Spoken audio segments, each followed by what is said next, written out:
Yan yung mga apo ko. Wapo, ganda. Shoutout niyo si papa niya. Ano niya eh. Tulungan niya ako ng maghakot ng ice ulit.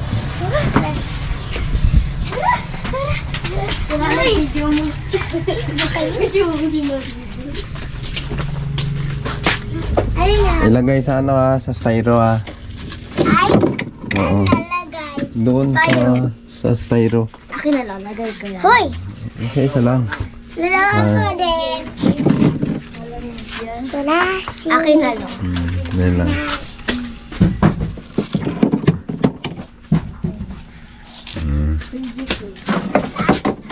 Basa-basahan! Hoy!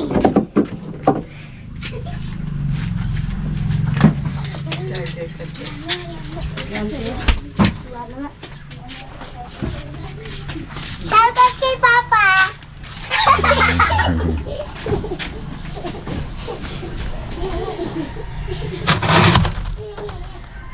Yan. Mga Kaspiro, good morning. Ito yung mga apo ko na taga-nabutas na laging pinapanood yung video ko. Solid na supporter. Ano ang pangalan mo? Jira, si Jik. Si Lea Taba! Ito? Lea! Si Lia. Yan. Bye-bye. At ito na mga Kaspiro ang unang araw natin dito tayo sa pinakapusod ng Ilig-Iligan. At dahil sa nakahawak na ako sa gilid sa may bato at nagwa-warm up po tayo, tapos sinisilip-silip ko, meron ding biglang sumilip na samaral, kaya ito ulit nangyari, hindi tayo ulit nakapag-open ng cam natin mga Kaspiro at napana natin. Ano, maraming bitfish, yung mga kinakain ng mga luyaw na isda dito sa pinakasulok ng batuhan dito sa Ilig-Iligan. Ayan yung gilid na yun, no? Ayan, no? Yan yung gilid na yan. Diyan ako humawak sa bato at sumilip, at bigla namang sumilip itong samaral, kaya napana natin siya na hindi natin nabidyohan. At ito naman mga Kaspiro ang sumunod na drop natin.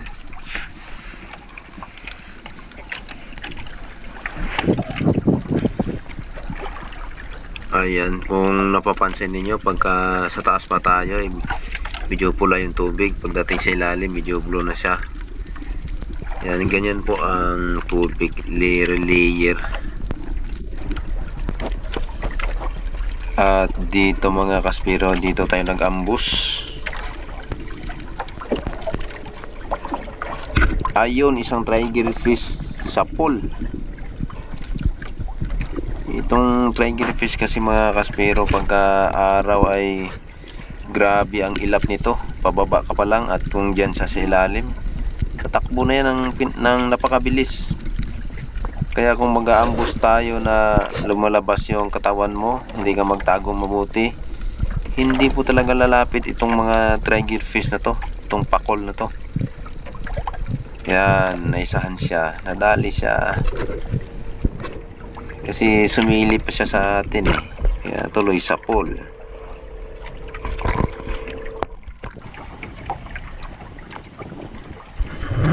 At dito uli mga Kaspiro ay mag-aambos tayo uli. Dito din ito sa tapat ng Ilig-Iligan mga Kaspiro. Ito sa tinatawag nilang Gikab. Mababaw lang po ang spot na to. Nasa 6 meters, 6 or 7 meters. Ganito lang po ito kalalim mga Kaspiro.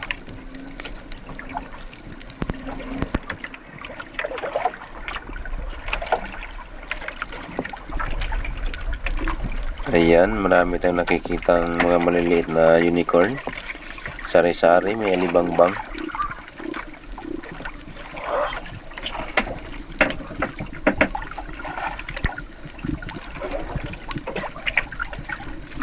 Ayun.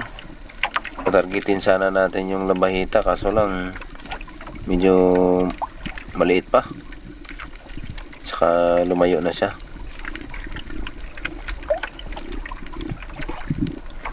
At dito mga kaspero, may lumapit na batfish. Ang laki. Ayun, pumunta sa likod. Ayun, dali siya sa pool. Oh, di ba mga kaspero, nadali natin yung batfish.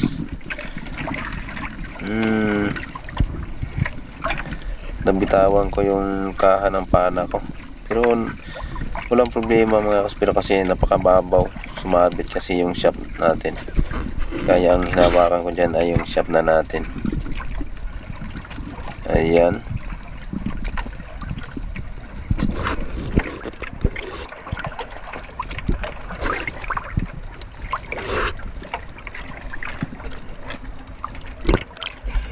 Babaw lang mga kaspero.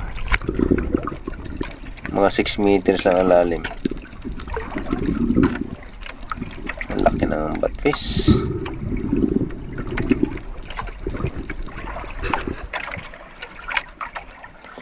At ang sumunod naman na ambush natin ay dito pa rin. Sa tapat ng ilig-iligan mga kaspero.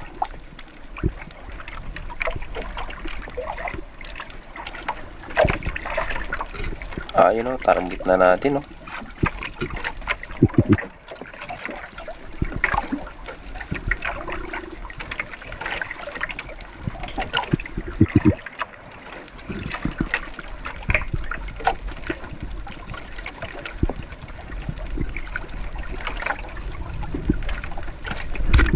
Sapul mga kaspero.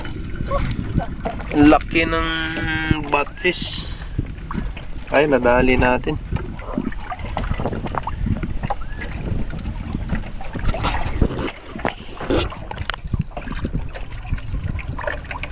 Dito mga kaspero, ang spot na to ay nasa 10 meters na ang lalim. 10 or 12 meters. So, medyo malalim-lalim na. Ayan. Laki ng batfish. Nakadalawa na tayo ng batfish mga kaspero. Oh, stone shot. Na stone shot yung buntot mga kaspero. At ang sumunod naman na ambush natin ay dito na ito sa laot, sa tapat ng ilig-iligan. Kaya medyo madilim na ang ilalim mga kaspero. Yan o.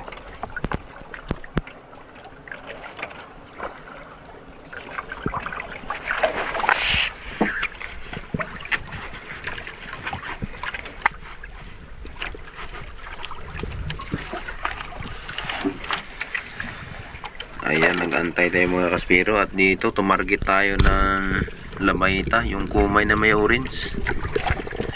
Ayan, nadali natin. Ang spot na to mga kaspero ay medyo malalim na.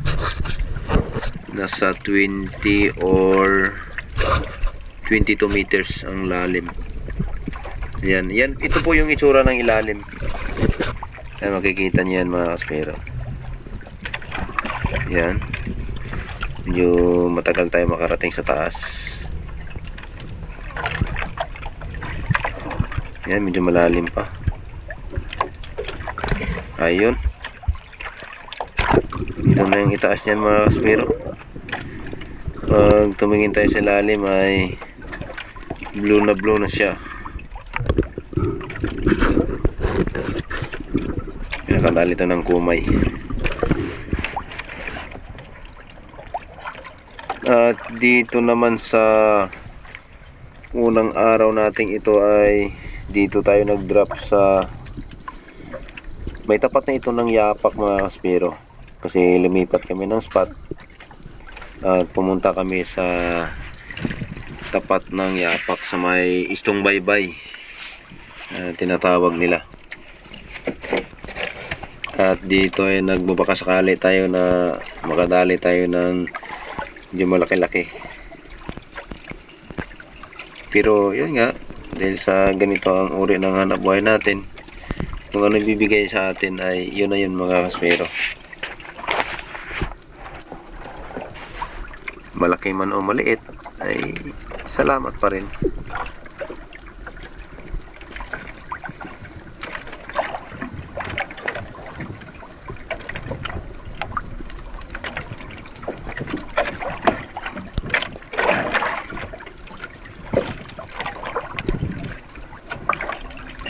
Kahit hirap na magpigil ng hininga, kahit nag-stay na tayo ng matagal sa ilalim, ay nagtsatsaga pa rin tayo mag-antay kung ano yung lalapit. O, di ba mga kaspero? Meron na tayong target. Ayun, sapol. O, di po ba? Eh, kung hindi tayo nagtsaga na mag-antay sa ilalim, hindi tayo makakapana mga kaspero. Yan o, isang badass pag tinawag dito sa amin. Big eye snapper daw ito eh, yung ganitong klaseng isda pag tinawag sa iba. Big eye snapper.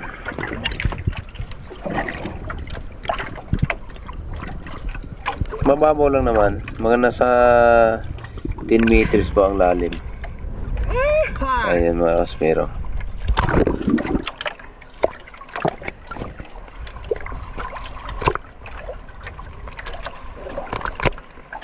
Ayan na, last dive na namin ito. Ito na yung huling isda namin sa araw na to. Hindi naman tayo nakarami. Mga nakadalawang batfish tayo, naka-tiger fish, saka yung samaral. Dalawa po yung samaral ko sa araw na to mga kaspero na hindi na videohan. Hindi talaga, sayang lang din. At hindi natin nakuha ng video. Pero yung isa, na videohan ko na hindi na pana. Yung isa ay hindi na. At ito na po ang pangalawang araw natin. Yan o, yung bukid na yun na may pula, tapat ng Namaw. Yan.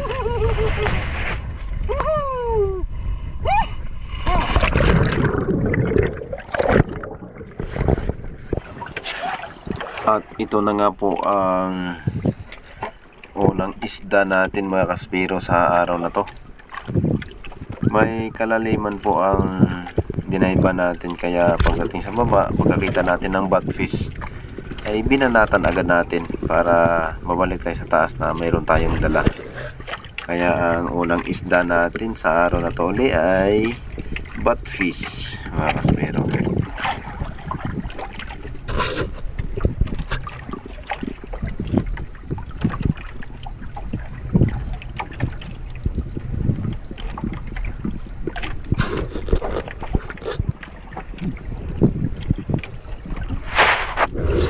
Ayan, medyo matagal tayo makarating sa taas.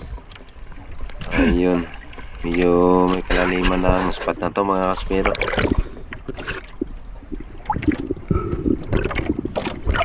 Kaya minsan pumipilit na talaga tayo sa medyo malalalim para makakadali tayo ng malalaki.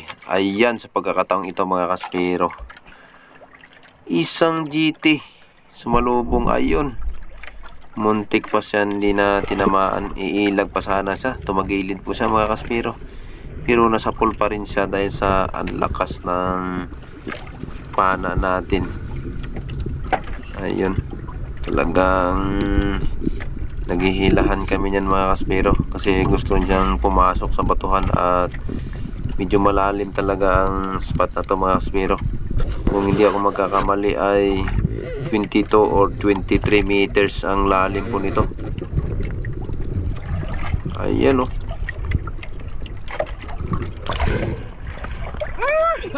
Ayan. Sa sobrang lalim ng sinisisira natin, tapos swerte naman at nakadali tayo ng GT. Hindi nga lang po mga kaspero may kalakihan, pero special na ang isda na to. Nasa 5.3 siya mga kaspero, 5.3. Ayan, okay na rin. Kasi halos buong araw na rin kami na sumisisid at ito ito lang ang natsambahan naming special na isda namin sa araw na to. Yan, isang GT. Magkasama kami ni Master Gabi at saka si Master Kyle. At hindi nga rin nakadali si Master Gabi kasi mahina talaga ang akit ng isda ngayon itong araw na to. Pero swerte natin mga kaspiro, nakadali pa tayo. Ayun, no?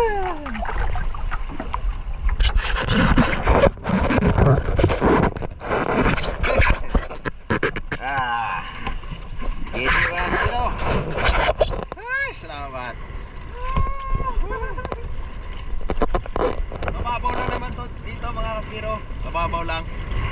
Sa mga 22 meters. Woo! Dale! Yun, no? Mga kaspiro GT. Laki. Ang laki mga kaspiro. Hello, kaspiro. Ah! Piling lingaman ko. Oh, Spiro. Yes! Mga kaspiro, nakadali po ako ng napakalaking labahita. Kung tawagin dito sa amin ay kumay. Nasa 3.3 siya mga kaspiro. At hindi nga lang po ako uli nakapag-open ng cam dahil sa ilang beses tayo nag-drop, wala tayong napana. At saka nung nagsisid ako uli, hindi na ako naka-open ng cam, parang nakakatamad na. Tapos ayun, may biglang lumapit na ang laki ng labahita ng kumay na to. At ayun, napana natin na hindi natin na-videohan ng pagpana. Pero okay lang yung mga kaspiro.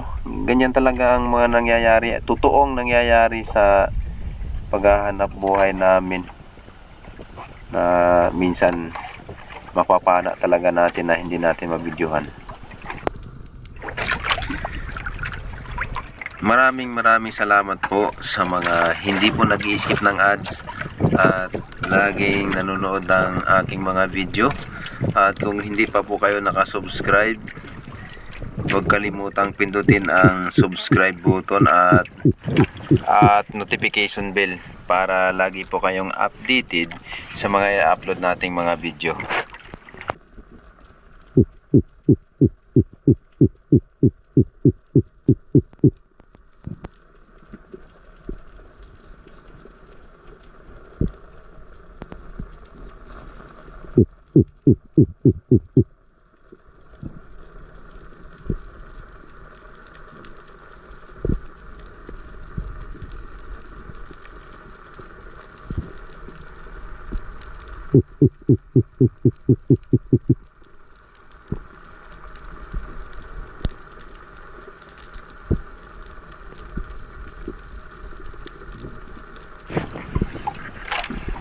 Ayun mga kaspiro, sapol.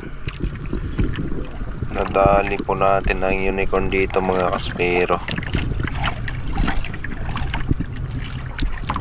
Kahit medyo matagal na po tayo nag-aambo sa baba, ay ito na lang din po ang lumapit sa unicorn. So okay na po ito mga kaspiro, kaysa wala naman tayong napana.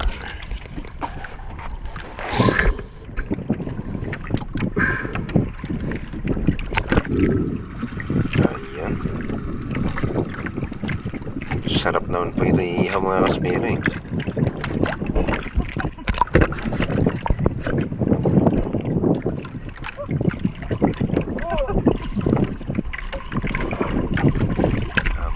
Barno kaspiro.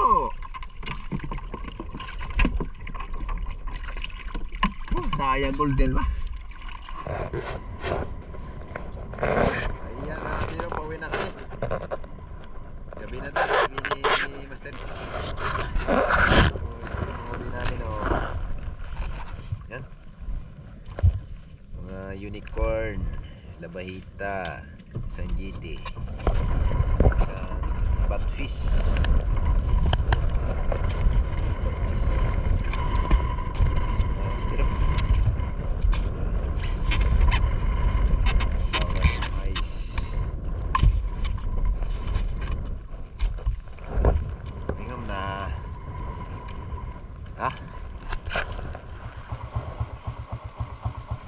Sarap. Ilan na? 5.3. 5.3 mga kasbiro. Ayan po ang GT natin, 5.3 mga kaspiro.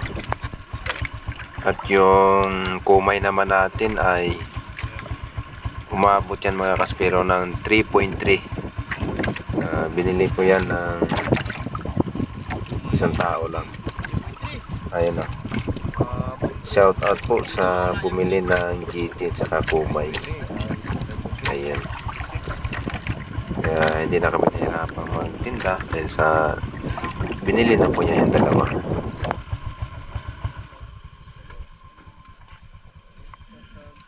Bilang ko, Michael. Pila yung tao ay? 50. Oh, okay.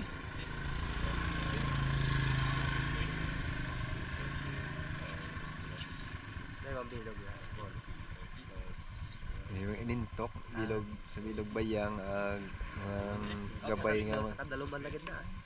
Ngani, Kadaloban na. dalo nga, Nakasoksok sa bawra. sa luyaw.